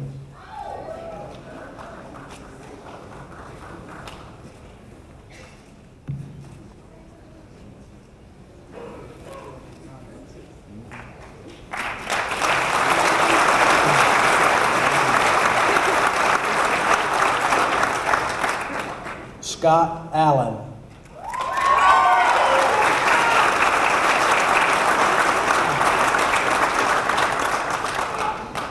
Recruit Allen will be assigned to Engine 2, B shift.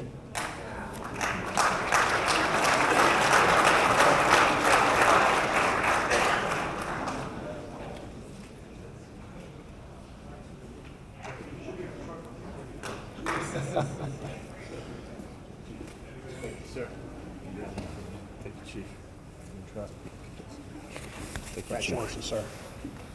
Cody Baines.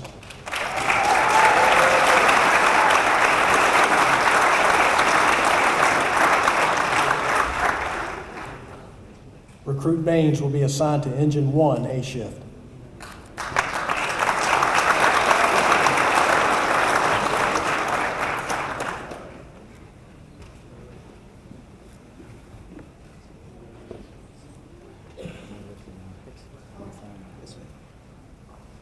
Joshua Baker.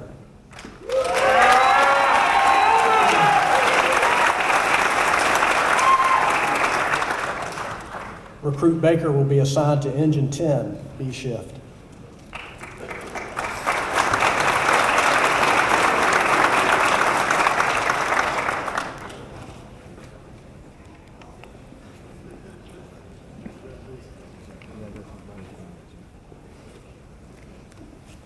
Stacy Ellis.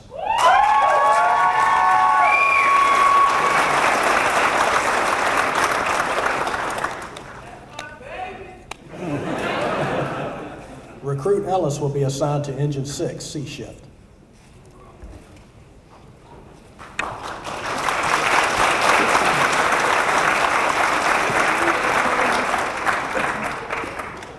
Thank you, sir. Ashton Phelps.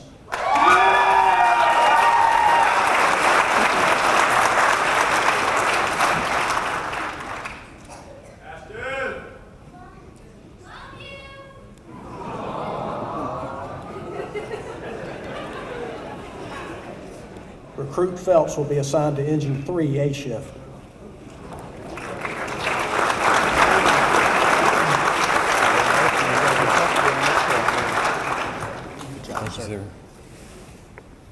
Adam Fishback.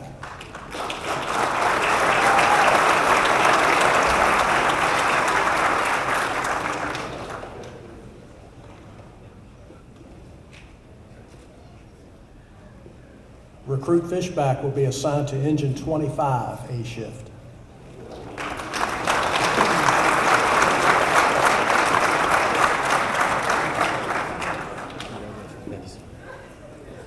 Good job, buddy. From the City of Portsmouth, Amani Harper.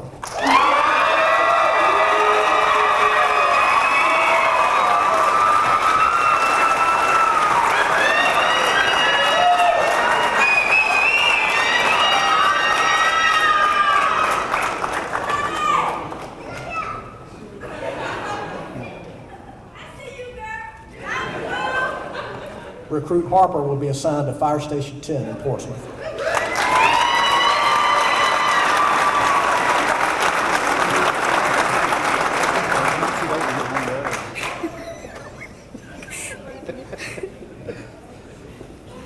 Scott Hitter.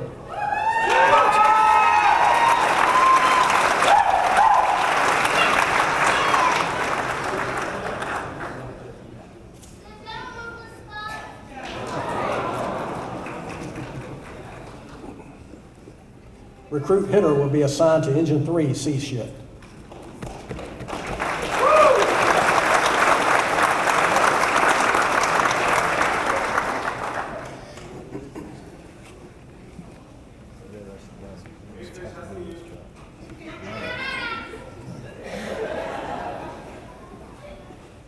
David Keller.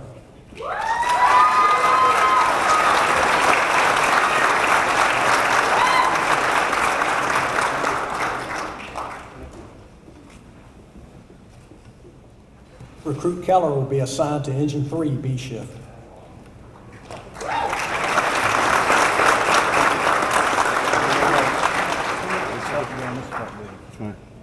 That's it.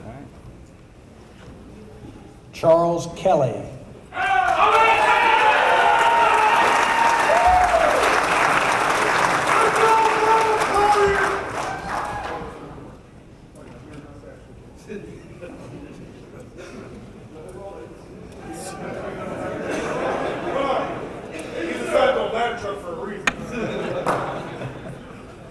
Recruit Kelly will be assigned to Ladder 3, B shift.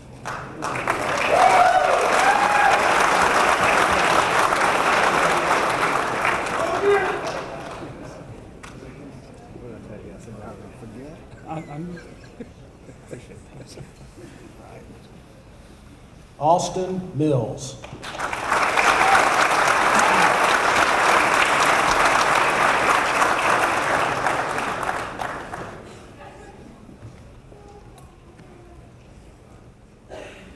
Recruit Mills will be assigned to Engine 6, C shift.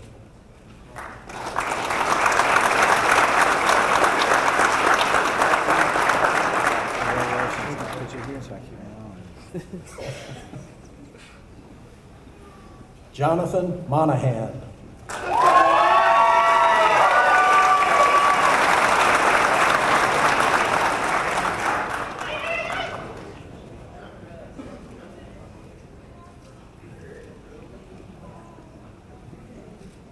Recruit Monahan will be assigned to Engine 25, B shift.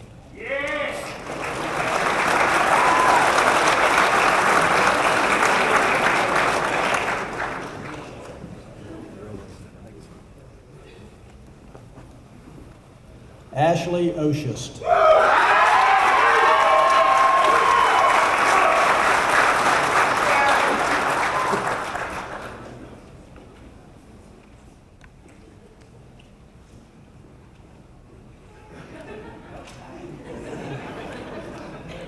Recruit Oshist will be assigned to Engine 25, A shift.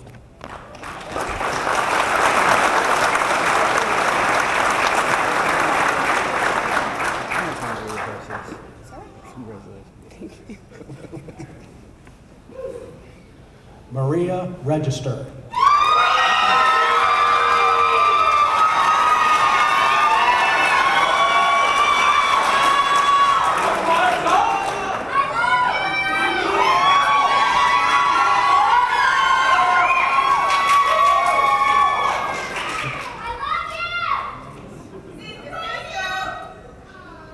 Recruit register will be assigned to Engine 25, C shift.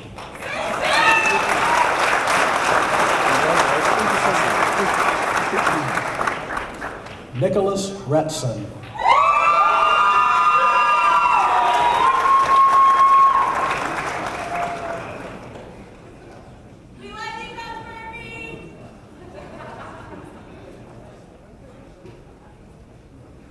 Recruit Retson will be assigned to Engine 1, C shift.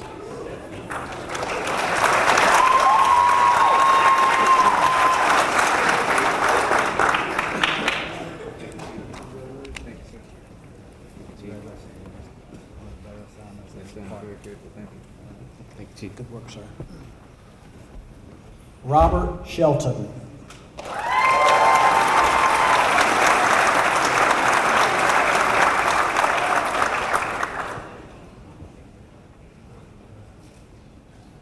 Recruit Shelton will be assigned to Engine 25, C shift.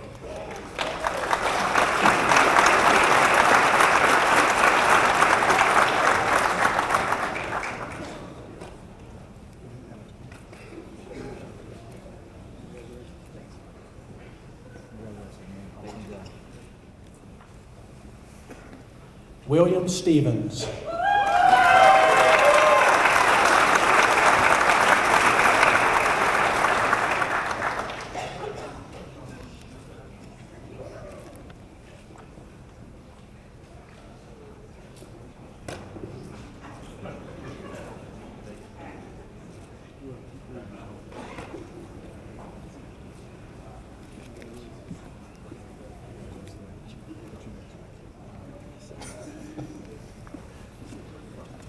Donald Vaughn.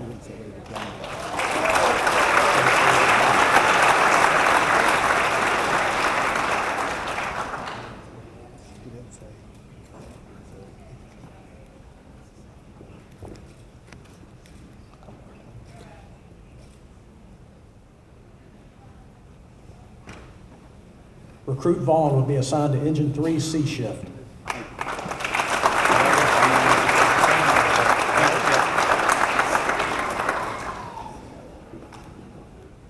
And I apologize, I failed to announce Recruit Stevens' assignment. He is assigned to Engine 6, A shift.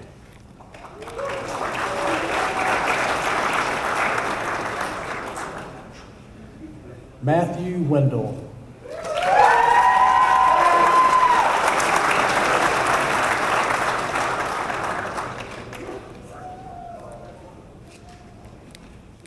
Recruit Wendell will be assigned to Engine 1, A shift.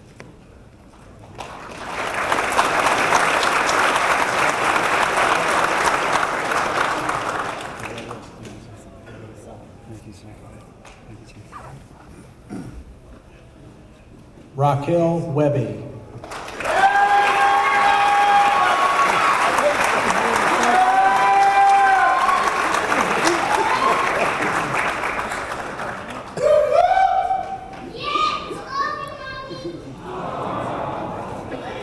Recruit Webby will be assigned to Engine 1, B shift.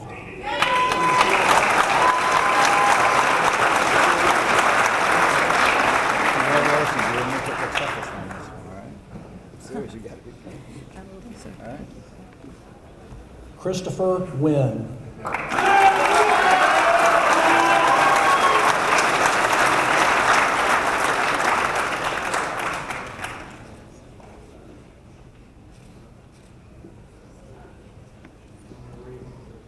Recruit Wynn will be assigned to Engine 25, A shift.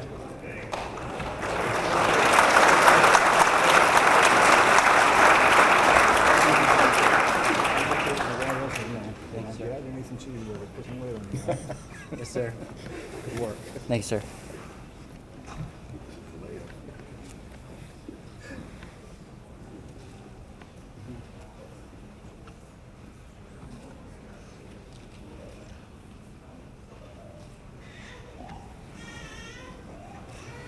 The oath of office will now be administered by the City of Suffolk Clerk of the Circuit Court, Mr. W. Randolph Carter, Jr. If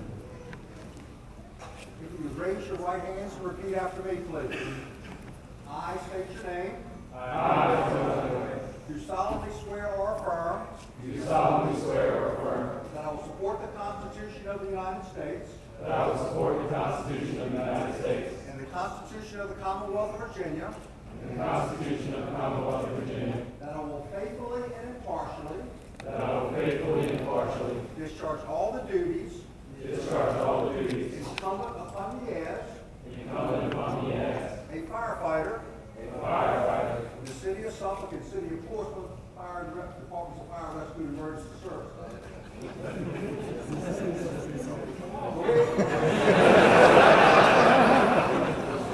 to the best of my ability. So help me God. So help me God. Lower your hands, fellas. Congratulations.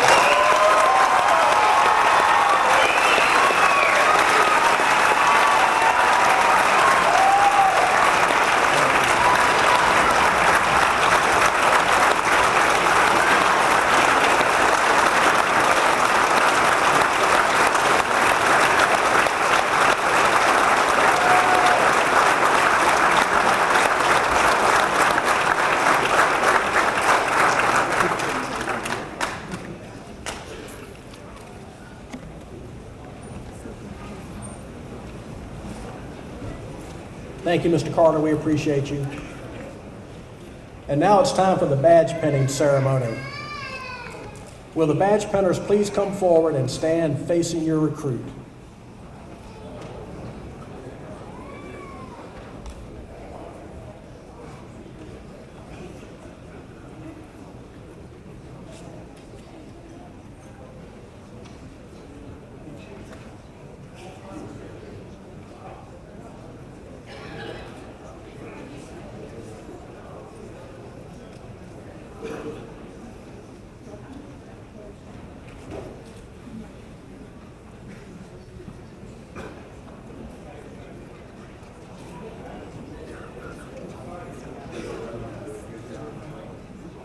Okay, are all badge pinners in place? Recruits, please hand your badge to your pinner.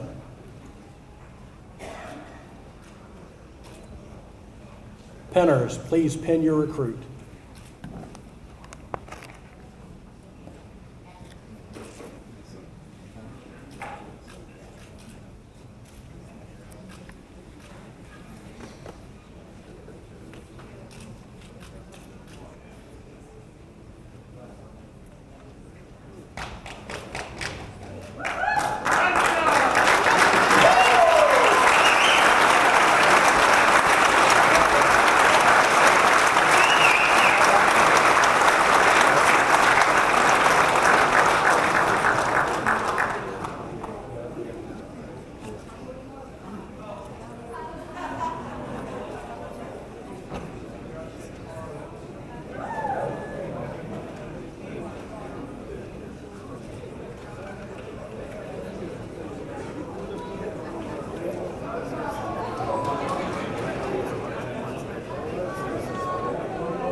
Badge pinners, thank you so much. After a photo or two, if you would return to your seats, please.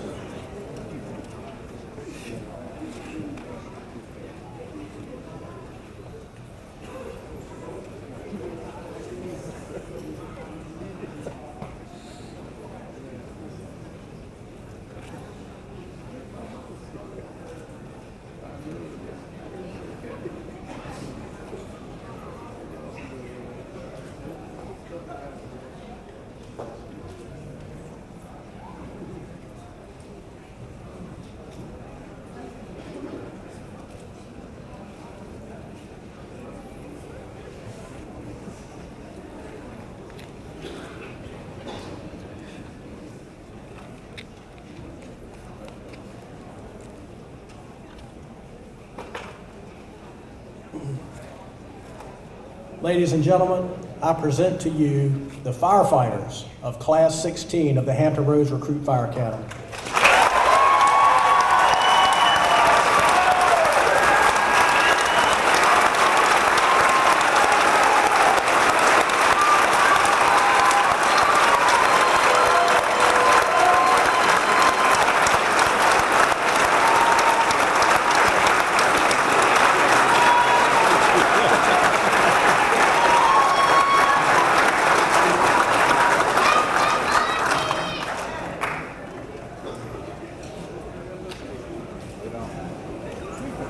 you. You may be seated.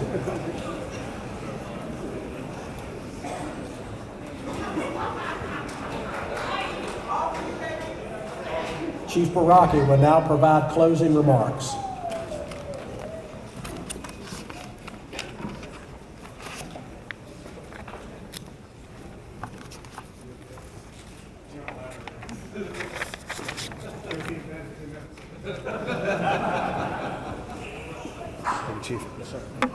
Thank you, Chief. Closing remarks. Congratulations to the graduates of Hampton Roads Regional Fire Academy Class 16. You're now firefighters. It's been a wonderful evening filled with honor, pride, and family. I want to say thank you to Suffolk Public Schools Superintendent Dr. John Gordon, Kings Fork High School Principal Derek Bryant, and your staff for allowing us to utilize this fantastic facility this evening. As we close this wonderful graduation, remember these words of FDNY Fire Chief Eddie Crocker, who said this in 1910, quote, "I have no ambition in this world but one, and that is to be a firefighter. The position may, in the eyes of some, appear to be a lowly one, but we, who know the work which the firefighter has to do, believe that it's a noble calling." Good night and God bless.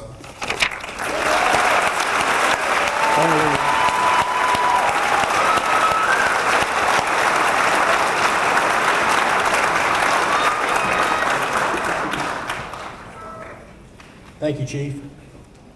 As we close tonight's ceremony, I would like to invite everyone to join us for refreshments and fellowship in the cafeteria just beyond the double doors as we exit the auditorium. I would also like to thank the staff of Kings Fork High School for hosting our event, the City of Suffolk Department of Media and Community Relations, Ms. Valerie, I see you up there, Tim, we appreciate you.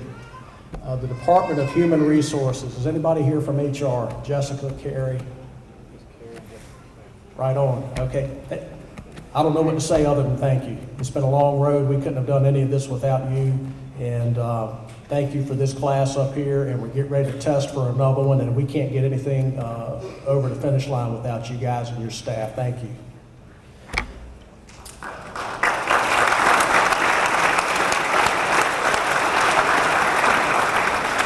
And finally, I'd like to thank the graduation ceremony committee for all of their work. Committee members, if you would, please stand as I call your name. Mrs. Martha Wheeler. Is Miss Martha outside? Somebody get her to step in here real quick.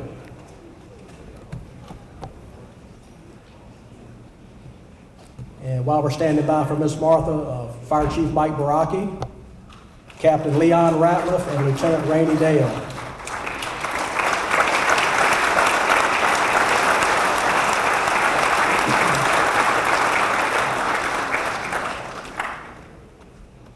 Now, it takes a lot of hard work by a lot of folks to get most anything done, and these are your committee members.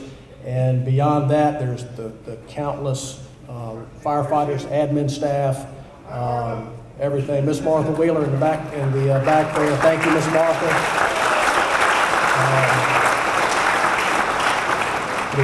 Chief Spicer, Chief Adams, and myself may be the deputy chiefs, but we know who's second in command. So, thank you, Miss Martha.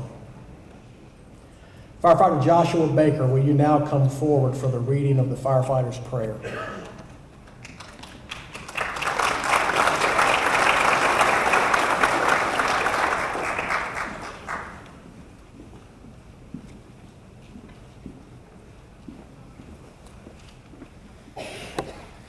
Thank you, everyone. If you have a pamphlet and you are currently or formerly served in the EMS or firefighting community, please feel free to stand up and join in with our prayer. A firefighter's prayer.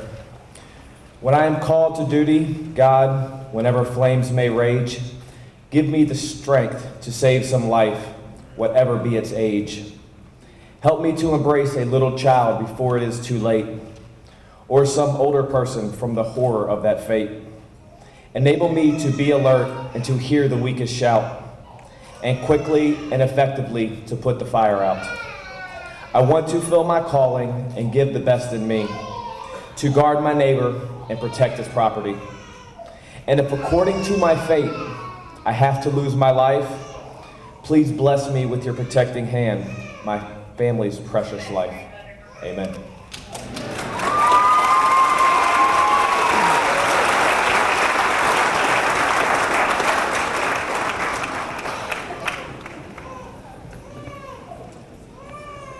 Chaplain Alan Lancaster will now provide our benediction. It's been a joy, and I know we have much to do today, the rest of the day, but God is so good. But let me pronounce that benediction. Now, God of grace and glory, dismiss us now with your blessings.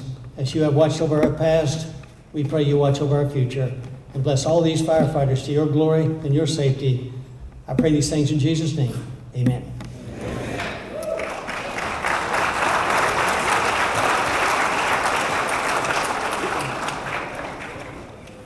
Thank you, Chaplain. Well, this concludes our program for the evening. I thank each and every one of you for attending, and please have safe travels. And again, please join us out in the auditorium, or the cafeteria for refreshments. Good night.